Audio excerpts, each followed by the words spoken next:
Salam. Dalam hatiku aku menyimpan janjimu supaya aku tidak berdosa kepadamu. Program Sate Enak kali ini kita akan membahas satu bagian firman Tuhan yang terdapat pada kitab Keluaran pasal yang pertama ayat yang ke-12. Tetapi semakin ditindas, makin bertambah banyak dan berkembang mereka, sehingga orang merasa takut kepada orang Israel itu. Tema kita hari ini bicara tentang semakin dihambat, semakin merambat. Saudara, dalam pembacaan ini kita melihat satu perkembangan bangsa Israel ketika mereka berada di Mesir yang begitu luar biasa. Kalau kita membaca dari ayat yang kelima dalam pasal 1, pada mulanya keturunan Yakub yang pergi bersama-sama dengan seluruh anak dan seluruh keluarganya itu berjumlah 70 jiwa.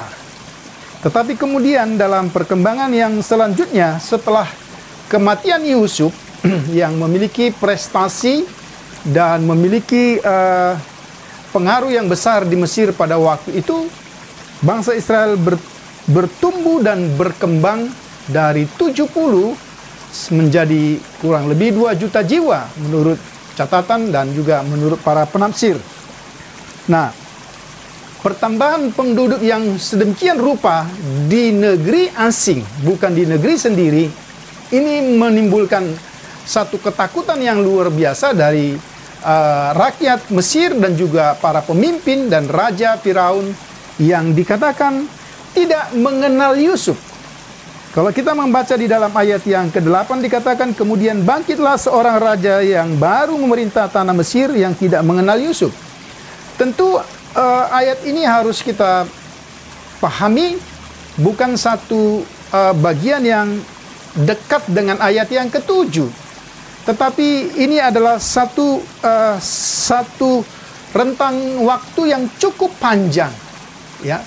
Bahkan para penafsir katakan ini kurang lebih dari 1 atau 2 generasi, sehingga kalau dikatakan ada raja yang tidak mengenal Yusuf. Padahal kalau kita tahu Yusuf itu adalah seorang yang sangat terkenal dan memiliki pengaruh yang luar biasa di Mesir. Sehingga kalau ada seorang raja yang tidak mengenal dia, maka ini adalah satu kurun waktu yang tidak pendek. Nah, kalau kita kembali kepada tema tadi, perkembangan bangsa Israel dari 70 menjadi 2 juta jiwa di negeri Mesir, itu menimbulkan ketakutan. Maka dibuatlah satu strategi atau satu siasat bagaimana supaya penduduk bangsa Israel yang sedemikian besar itu akhirnya semakin berkurang dan akhirnya mereka juga bisa musnah. Ini yang menjadi salah satu strategi atau siasat yang dibuat Firaun dan juga para pemimpin di Mesir pada waktu itu. Nah, untuk mencapai kepada tujuan untuk memusnahkan umat Tuhan pada waktu itu, maka mereka melakukan apa yang dikatakan dalam ayat-ayat yang kita akan baca. Misalnya dalam ayat yang ke-12, mereka dipaksa melakukan satu pekerjaan. Jadi dengan kata lain, supaya mereka itu mengalami kebinasaan, mereka dipaksa untuk bekerja. Ini yang kita lihat di dalam bagian yang berikut. Dikatakan mereka bukan hanya dipaksa untuk bekerja, tetapi selain mereka bekerja, mereka juga dipaksa untuk membuat bahan baku untuk pekerjaan itu. Apakah tanah liat dan batu bata. Dan dicatat dalam Alkitab, bangsa Mesir itu memahitkan hidup umat Tuhan yang mereka paksa untuk bekerja. Yang ketiga, sebagai wujud untuk mencapai tujuan dari Firaun dan bangsa Mesir pada waktu itu, Firaun memerintahkan bidan-bidan untuk menolong bidan-bidan yang menolong perempuan Ibrani untuk melahirkan, untuk membunuh setiap anak laki-laki yang lahir. Itu kita bisa baca dalam ayat yang ke-15 sampai dengan ayat yang ke-16. Dan kalau kita lihat satu strategi atau siasat yang dilakukan oleh Firaun dan pemimpin Mesir pada waktu itu secara sistematis, masif, dan terus menerus. Dan apa yang terjadi? Ternyata apa yang mereka lakukan sepertinya tidak memiliki pengaruh apa-apa. Karena dalam pembacaan kita tadi dikatakan dalam ayat yang ke-12, tetapi semakin ditindas, semakin bertambah banyak dan berkembang mereka. Nampaknya Firaun kehabisan akal dan cara.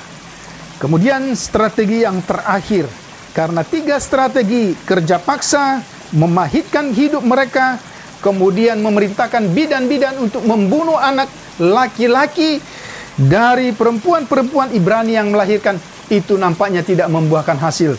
Maka ultimatum yang terakhir dikatakan di dalam ayat yang ke-22, akhirnya Firaun memerintahkan untuk membunuh semua anak laki-laki yang dilahirkan oleh perempuan Ibrani.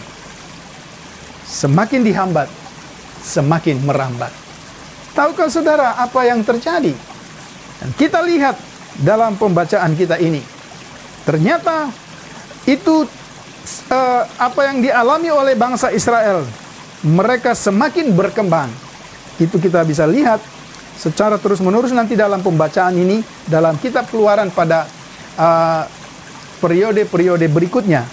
Kita lihat ternyata di balik semua yang terjadi itu ada Tuhan yang menyertai. Dikatakan salah satu ayat dalam pembacaan kita dikatakan, maka Allah berbuat baik kepada bidan-bidan itu, bertambah banyaklah bangsa itu dan sangat berlipat ganda. Jadi ada Tuhan, ada Allah yang menyertai dan yang bekerja di dalam kehidupan umat Tuhan pada waktu itu. Sehingga walaupun mereka dihambat dengan berbagai cara, dengan semua siasat, dengan semua cara supaya membinasakan mereka, tetapi Tuhan tidak tinggal diam.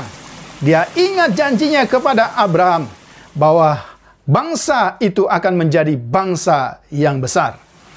Saudara yang saya kasih dalam Tuhan Yesus Kristus, tentu kita harus bisa melihat relevansi bagian firman Tuhan ini untuk kehidupan kekristenan kita, baik dalam sejarah gereja maupun dalam kehidupan kekristenan kita pada masa kini.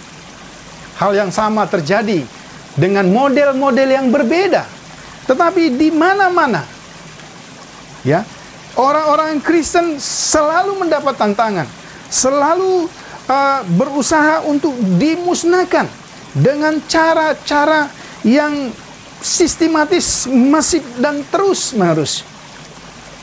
Itu terjadi di tengah-tengah bangsa kita.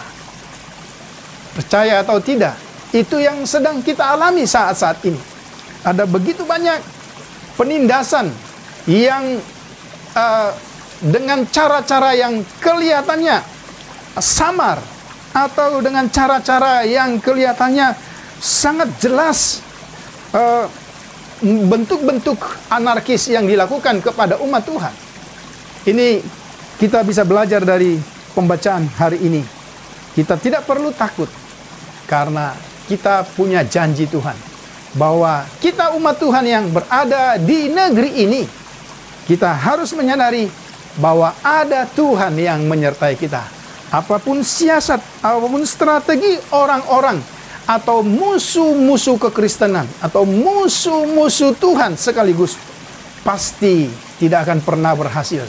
Karena Tuhan semesta alam, Tuhan yang maha kuasa, Tuhan yang hidup, Tuhan yang kita kenal di dalam Yesus Kristus akan menolong tiap umat Tuhan dari berbagai bentuk penindasan. Dan ini juga kita bisa lihat, kita bisa pelajari dalam sejarah gereja. Sejarah gereja mencatat bahwa gereja-gereja Tuhan berkembang sampai hari ini. Justru karena gereja-gereja Tuhan berada di tengah-tengah penganiayaan. Bagi kita yang hidup hari ini, mari kita terus bertekun. Mari kita terus memiliki iman yang kuat kepada Tuhan. Dan kita percaya, semakin dihambat, semakin merambat. Itulah kekristenan yang hidup pada zaman ini. Kiranya firman Tuhan yang singkat ini bisa menjadi berkat bagi kita semua. Salam.